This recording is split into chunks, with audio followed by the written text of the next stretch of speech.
Hey Eurovision fans, it's time for another Eurovision news update. On today's episode, we've got jam-packed full of so much incredible Eurovision news. I'm going to tell you about when I met Kristian Kostov in Almaty and what he told me about Bulgaria in Eurovision. We're also going to talk about Australia, North Macedonia and Romania's participation and what I think about all three of those. And then national final news, we have mountains and mountains of national final news that I have to dig through and present to you in the best way that I can. So let's kiki.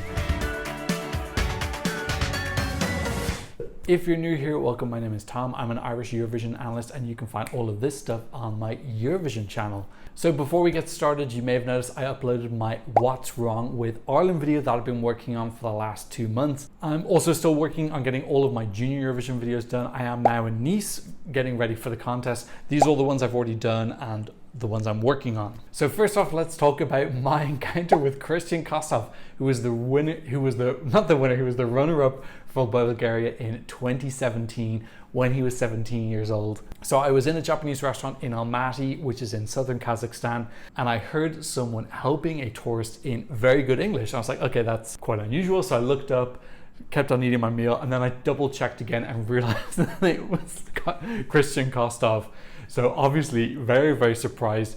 I managed to get the courage to get up and talk to him because I have a thing about going up to Eurovision artists. I've never actually had a photo taken with a Eurovision artist before, but this was such a serendipitous occasion that I thought I had to seize the day. So as he was leaving, I went up and I asked him for a photo and he very kindly agreed and then also chatted to me.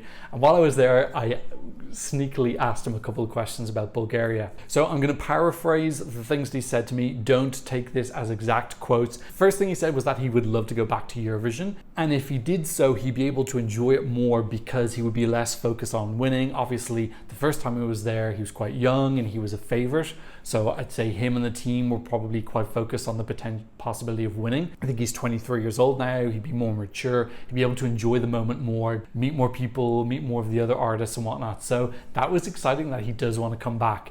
He explained to me that when he went, he had private funding from a patron of sorts. So there was a wealthy Bulgarian who wanted to promote the country and they sponsored the Bulgarian entry that year. I'm not sure the exact details of whether they paid for the song or whatnot, but the impression I got was that the costs of Bulgaria going to Eurovision were covered by this person. So that's interesting because it kind of gives an insight into what was the Bulgarian model. Intelligent Music Project in 2022, we already know that they self-funded. They announced super early, so they basically footed the bill themselves. I don't know what happened with Victoria and all the other Bulgarian entries, but we can probably assume that there is an element that Bulgaria has problems funding their entries, and if someone is able to come in with a financial plan to solve those financial issues, then they kind of have priority as being the entrant for Bulgaria that year. I also asked him about Borislav Milanov, who you may know is my favorite Eurovision composer. I asked, will Boris ever come back to writing songs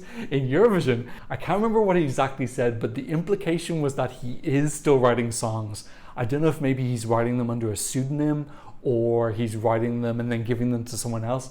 But the impression that he gave me from his laughing answer was that Borislav is still active.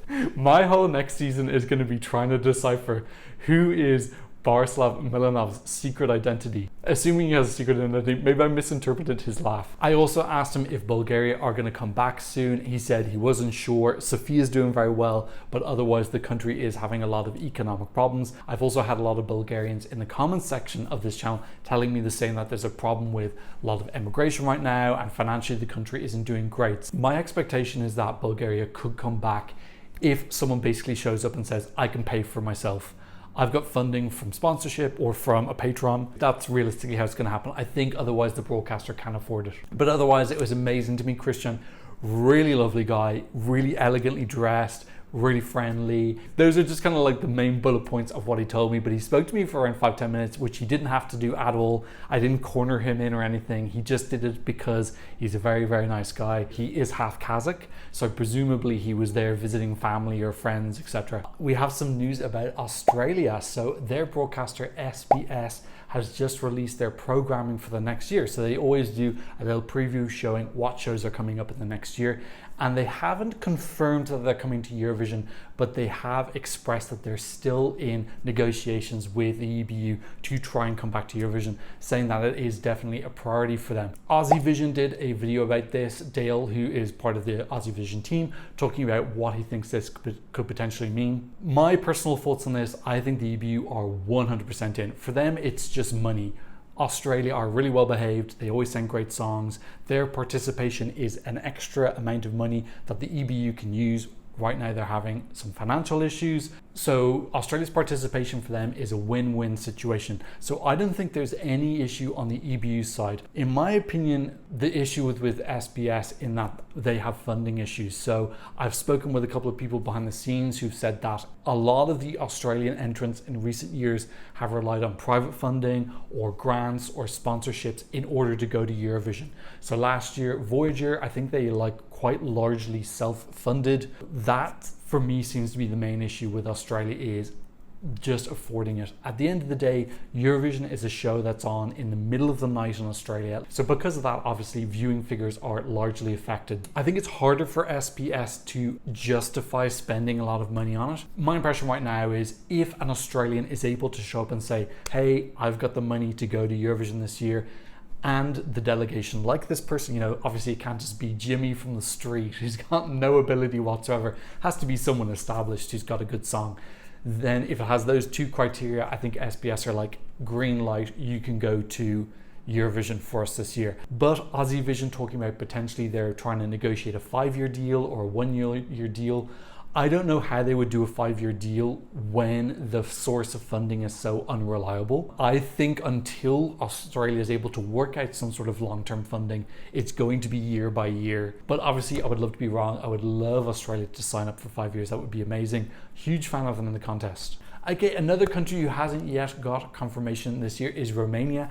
But we do have this tweet from the Eurovision Romania community, who I featured on the channel before. They do seem to have some connections with the Romanian broadcaster TVR, and they're saying that there's been a leaked document saying that funds have been allocated from the broadcaster for Romania to go to Eurovision this year. So hopefully that's true. If so, that would be great news. I did an episode on Romania before. What's wrong with Romania? You can watch that here. Shortened version of that story is that TVR is a pretty unsuccessful public broadcaster, very low viewership. Eurovision is actually one of the few things that they have that's kind of like an exclusive that makes them special. Everyone else watches other TV stations, particularly Pro TV, which is the biggest TV station, but it's private, which is why they can't be the Eurovision broadcaster, because it has to be a public broadcaster. Unfortunately, we're left with TVR, who are less competent in that area. Still, I'd rather that they're in rather than out. As naughty as TVR are, I still want Romania in the contest. Another country yet to confirm is North Macedonia. We've had another suggestion that they're coming. Their head of programming has said that she's excited to see that Eurovision has been listed on the budget. The budget has not been approved yet. Whoever's approving the budgets, can you please hurry up and just do it, because we want to get this official confirmation. It's like 99% right now, but we just need that last 1%, someone to just put the stamp on and say funding has been approved. But yeah, I'm very sure that North Macedonia are coming back. They're in Junior Eurovision this year. They have a fantastic song by Darko Dimitrov, who's someone who writes a lot of the North Macedonian songs. He's written a beautiful Balkan ballad in Junior Eurovision, which I absolutely love. I would actually love North Macedonia to send a Balkan ballad in adult Eurovision. But yeah, I would just love that 99% to become a 100%, please. So with all that in mind, let's get an update on the participation graphic, and we still have 35 confirmed. I've put North Macedonia there in the middle because we're still waiting for that 1%. Australia and Romania still in the not yet confirmed section, and also Armenia. I gotta admit, I'm 99% on Armenia. I know that they've had obviously some political issues recently, but they're participating in Junior Eurovision. That political situation seems to have stabilized a little bit. Obviously, that is the priority over participation in Eurovision, but I do think that they feel that showing off their culture and sovereignty is very important for them, and Eurovision is a great way to show that. So I'm very confident that they will be in Malmo next year. And also, after my conversation with Kristian, I'm leaving Bulgaria in the not participating section for this year, but hopefully not forever. Okay, our next story, we have our third confirmed artist for Eurovision, and that is Marina Satti for Greece. So the reaction to this on Twitter was really, really positive from the Greek fans, which is what made me really excited. Just seeing how positive their reaction was, like, wow, this is great, we're really excited for her. I checked out one of her songs, Tukutum, which I recommend you checking out because it's really cool music video. She's got this amazing sound, like a kind of modern traditional fusion, very earthy and a bit eclectic and organic. Really, really cool. I'm so excited for this because I have to admit, I feel although the Greek entries have done pretty well recently, they've had 2 top 10s, I still felt like their entries kind of lacked a little bit of identity. She's got tons of identity. She's got such a clear and strong viewpoint. So I'm really excited that she can bring something really unique and special. I think that the people who are winning Eurovision recently are all bringing something really unusual and special outside the box, and she's kind of got that vibe. So this really excited me because it feels like Greece going onto the correct trajectory to potentially win at some point again in the future. Recently, I haven't felt like their trajectory is like that at all. I feel like they're aiming more to come top 10, and they've done that, but not get into the top 5. This feels a little bit more risky and dangerous. She's got a unique sound. If they very much keep her musical style, this could really stand out. So right now they've asked for submissions for songs. I hope that whatever's submitted, she gets to remix it or work with a composer to keep her unique sound. So I hope that they don't water her down into something Eurovision-y. If they pick something weird and wild like Tukutum, I think that Greece could turn their fortunes around. Last year was a little bit of a mess, let's be real. The whole thing from start to finish was just messy.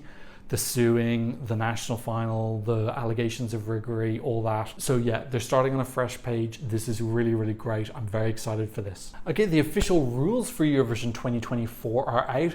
So first of all, we are going to continue with having no juries in the semi-finals. So I'm not sure what the official reason for that is. Potentially Martin Osterdahl feeling that he still can't ensure that there will be no cheating in the semi-finals. Obviously, we had the jury cheating scandal in 2022. Or potentially he wants to keep it that the public feel like they have a little bit more of a say. In any case, I already did a video about this last year where I looked at who do the jury send through and who do the televotes send through in the semi-finals, and there's 88% agreement anyway. So for those people who are kind of worried about the jury not being back, 88% of the results will be the same. I think the biggest victims of the televote only semi-final this year was Latvia. I think it's pretty safe to say that if Latvia had had the jury or been in the second half of their semi-final or been in the easier semi-final, they would have qualified. So Latvia just extremely unlucky this year with an absolutely gorgeous song. Overall though, I think that the televote only semi-finals makes sense for having a final that is directed at getting the biggest viewership possible.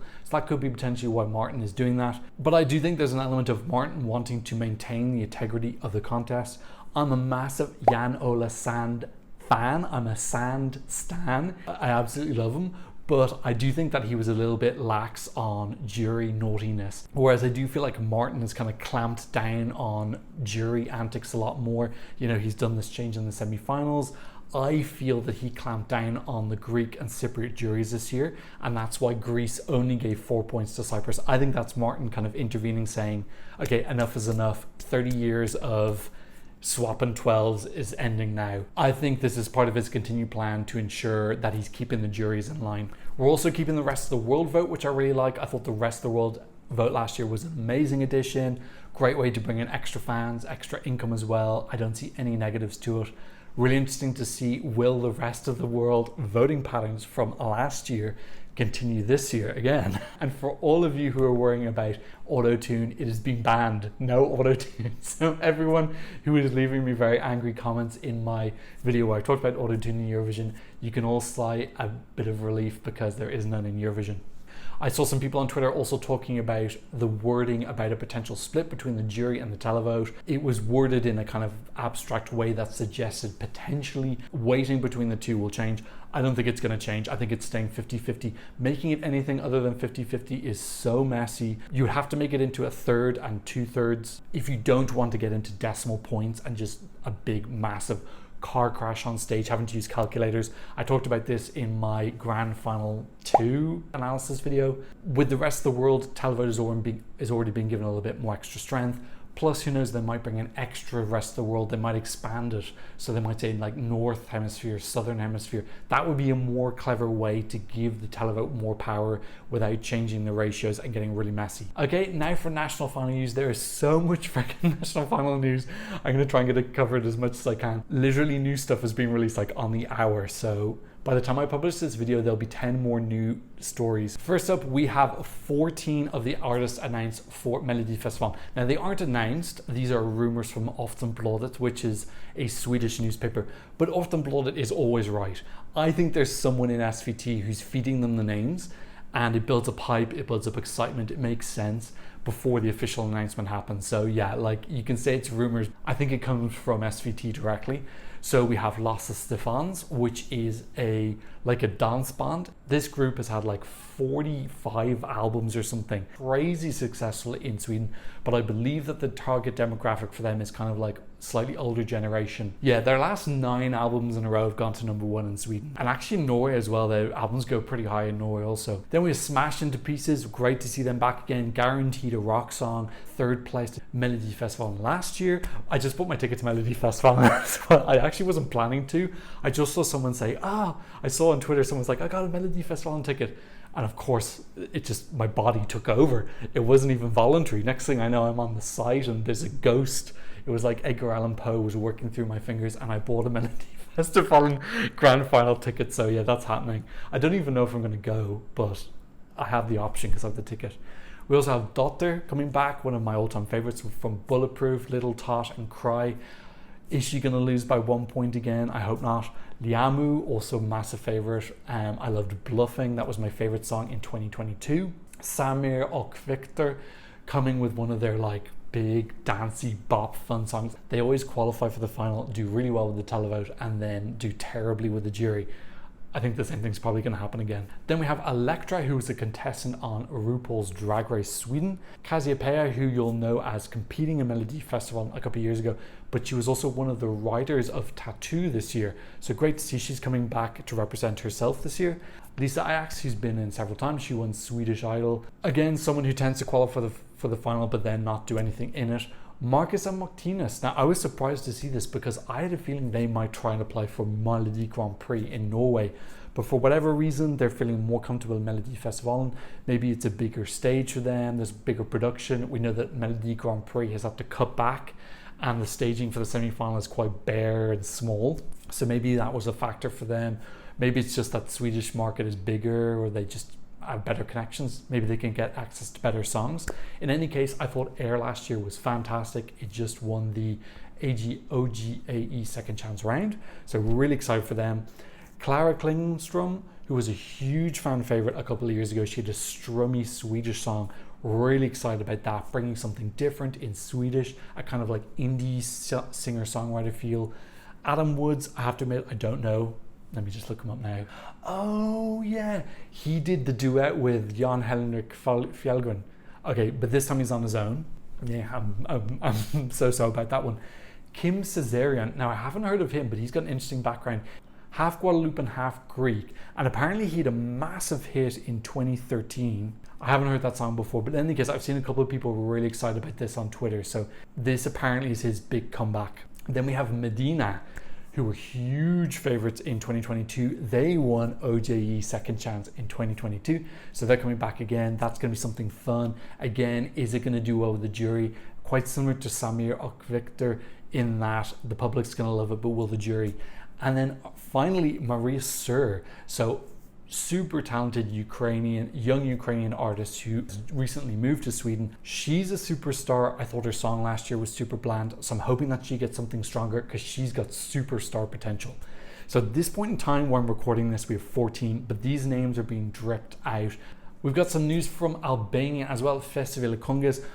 I don't know what's going on with Festival of Kungas this year because it's very messy, because first we were told there'd be 27 artists, then we're told there are 31, and now 2 of them have withdrawn, including Keishi Tola. I wonder what the reason is for the withdrawal. Maybe she saw which other artists are going to be showing and she got freaked out or something. In any case, they brought in 2 replacement songs, which are presumably going to come 30th or 31st, considering the jury didn't like them.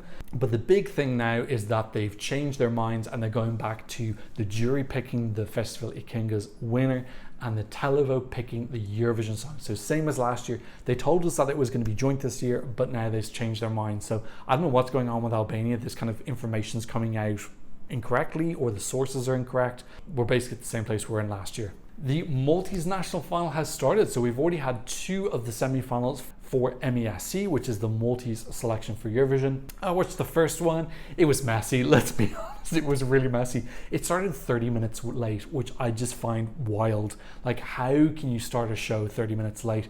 I understand if it's coming after like the Olympics or football or something that runs over, but the show before was like a woman with a drawn-on Sharpie beard pretending to drive a car, because I thought it was the actual national finals. Like, what is going on? And then that show ended, and then the national final started. They chatted for like 15 minutes. Yeah, just very messy vibes. I want Malta to do well, but this national final was not giving me the sense that they're moving towards a win. I just feel like they need some sort of a massive shakeup. Who knows? Maybe these semi-finals are going to be quite budget, and then when we get to the final, they'll have put in all their money and it'll be a really amazing show. But my gut instinct so far is like, yeah, I'm not getting Malta winning vibes this year. Okay, we've got a couple of Vidbir updates. So Ukraine's national final from Eurovania, who's one of the main Ukrainian Euro tweeters. He's saying 389 songs submitted. We're going to have 10 songs chosen from that, and then 1 wild card chosen by the public. He also said that one of the songs submitted was from an artist who previously represented Ukraine, and the rumors are that it's Melfest, who represented them in 2018. So I love that song. It was in my top 10. I would love to see Melfest back if he's got a great song. And then the other thing he's saying is that the theme of a lot of the songs this year, it's moved away from war. So it'll be a slightly different feel this year in Vidbir. It is also going to happen in the metro station like last year, but they're hoping to have an audience. So this is all great news. Really excited for Vidbir, one of my favorite national finals. Eurovision just completed their top 100 and national final song list. So they did a collaboration with Escape Radio, and they released the fan voted top 100 songs that were in a national final that didn't win their national final and go to Eurovision. If you are a new Eurovision fan, I really recommend checking it out. There's loads of fantastic songs on the national finals which don't make it to Eurovision, but it is a bit of a trek to go back through all the old competitions. So this is a great way to see the best of the best. They actually listed all the way down to 250. There's loads of great songs on there. So if you've got some free time, you're looking for some new music, I really suggest looking at that. But yeah, the winner this year again was Conor with Monument. Apparently it wasn't even close. They won by a mile. I never really clicked with Conor. My video reaction to Monument is one of my most thumbed down videos that I have on my entire channel. Second place was Lorraine Statements, which was in my top 3, so I was happy about that. But yeah, this is a great way to find new music and also to pass the time in the off season. So thank you to Eurovision for hosting that. Okay, I've got some pretty weird, wild news for you. Conor, who is the lead singer of Wild Youth, has temporarily quit the band to become the manager for Joker Out. So it sounds like fanfic, but it's not. This is actually happening. So in case you didn't know, Wild Youth and Joker Out are very friendly with each other. They toured with each other after Eurovision. Joker Out were the main act and Wild Youth were supporting them. Obviously they started to build up a friendship, and now Conor has decided to take a break from Wild Youth to manage them full-time on a trial basis. So fair play to him. If this is what his calling is, go for it. And when I read this headline, I was like quite surprised, but if it works, then I love it. Also, Dave from Wild Youth is going on Dancing with the Stars. So they're all having epiphanies. They're all having big midlife crises and changing their careers. Dancing with the Stars is the show that Brooke was on last year and she came second. So this is the second year in a row we have a Eurovision star on Dancing with the Stars Ireland. Okay, that was so much news. Oh my God. If that wasn't enough news for you, then you're a monster. You need to get therapy for your Eurovision news addiction, because that was absolutely plenty. Now I'm back having my own place. I'm hoping to get to do these videos a bit more regularly. Thank you so much to Mel for supporting me on Buy Me Coffee, and also to Declan for giving me a super thanks. If you want to donate to the channel, I'll leave links for you in the description. And as always, thank you so much to all of my beautiful, amazing, godlike patrons all over the world who keep me supported. Thank you so much for your patronage. Don't forget to check out my Patreon channel, where you can see the original audio reactions and exclusive updates and previews of my videos, and also early access to some of my videos as well. So go check that out. But as always, thank you so much just for watching, and I hope to see you on another Eurovision news update very soon. Goodbye. Third place to Melody Filibuster.